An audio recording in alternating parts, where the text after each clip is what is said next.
салом бачаҳои азиз, дарси навбатиамонро аз рӯи китоби алифбо оғоз менамоем. ҳарфи навбатии китоби алифбои мо ҳарфи ре аст. ин ҳарфи ре, реи калон, реи хурд. биёед якҷоя такрор мекунем. ре, ре, ре. ҳарфи ре овоз дорад. овози р, р, р. акнун ин калимаҳоро мо мехонем. ҳарфи а, не, о, ре, нор, нор, нор, анор. хуб, калимаи дигар. лео, ло, леа, ла. ду ҳиҷо шуд бачаҳои ширин. акнун ҳар ду ҳиҷоҳоро мо бо якдигар пайваст мекунем. ло, ла. не, не, чӣ мешавад бачаҳои ширин?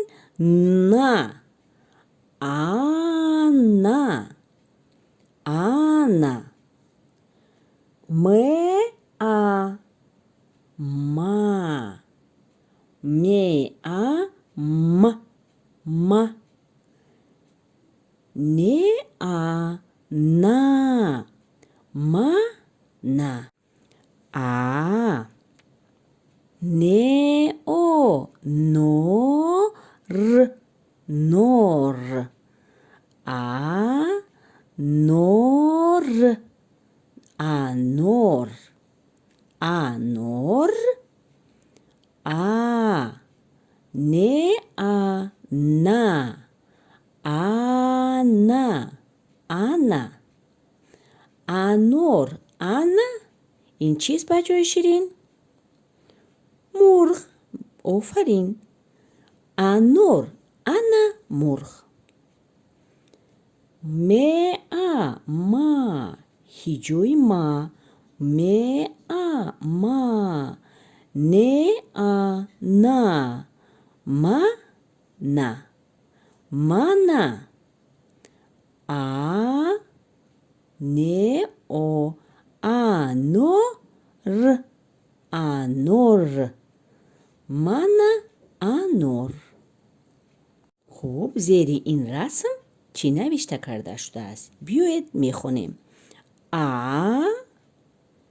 нео, анор, анор.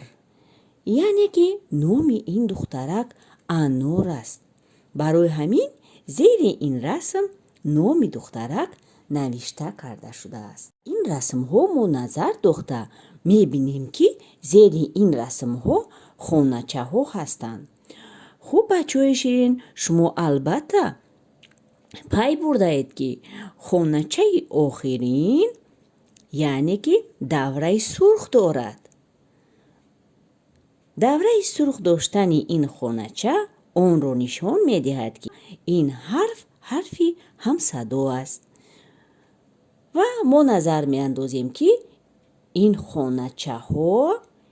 хоначаҳо зери расми чӣ ҳастанд? зери расми анор ҳастанд. ва акнун ҳарфҳоро дар ин хоначаҳо мо ҷой медиҳем. ҳарфи а, не, о, р, анор.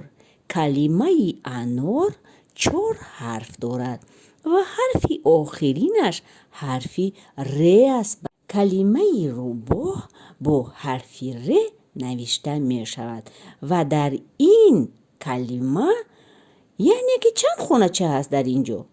биёед ҳисоб мекунем. 1, 2, 3, 4, 5. 5 ҳарф аст. биёед бачаҳои ширин ин ҳарфҳоро бо якдигар пайваст месозем ва мефаҳмем ки бачаҳо кадом калимаро мехостанд ки ба мо нишон диҳанд. حرف آ. آ. حرف ن. ن او. نو. ر. نور. خوب. آ. آ. نور. آنور.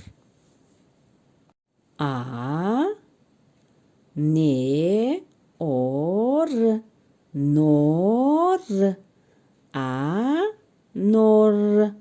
آنور. م آ. ما. ما.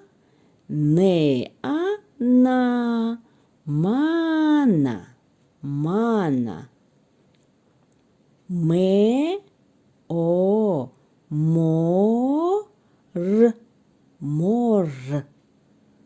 ر او. رو. رو. م. روم. بچه های شیرین، شما می توانید که در دفترچه های خود حرف ر رو با همین طریق نوشته گیرید. این حرف ر کلان و ر خرد. حرف ر و هجای ر در کتاب نشان داده شده است. شما نیز بچه های شیرین این حرف ر رو و هجای ر رو در دفترتون نویسید. ر آ. ر. م آ. ما. ر. ما. خب این ر کلان است و شما می توانید که حرف ر کلان رو با ر خرد پیوست سازید و در دفترتون نویسید. یک جای حرف ر رو می نویسیم. این حرف ر کلان است. ر کلان چنین نوشته می شود.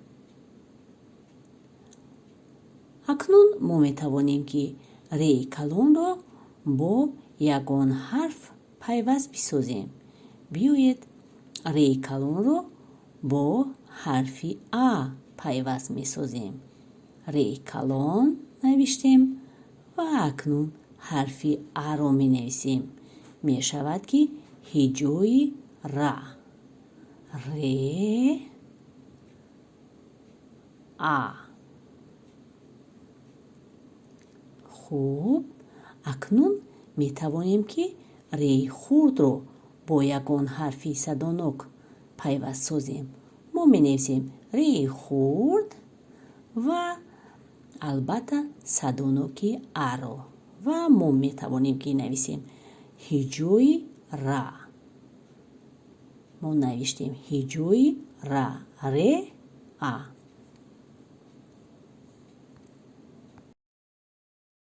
حرف های گذشته همون رو تکرار می نماییم. حرفی م. حرفی ل. حرفی آ. حرفی ن. حرفی او. حرفی ر. بچه های شیرین، در همین جا درس امروزه ما به آخر رسید. نیکنام و سربلند باشید.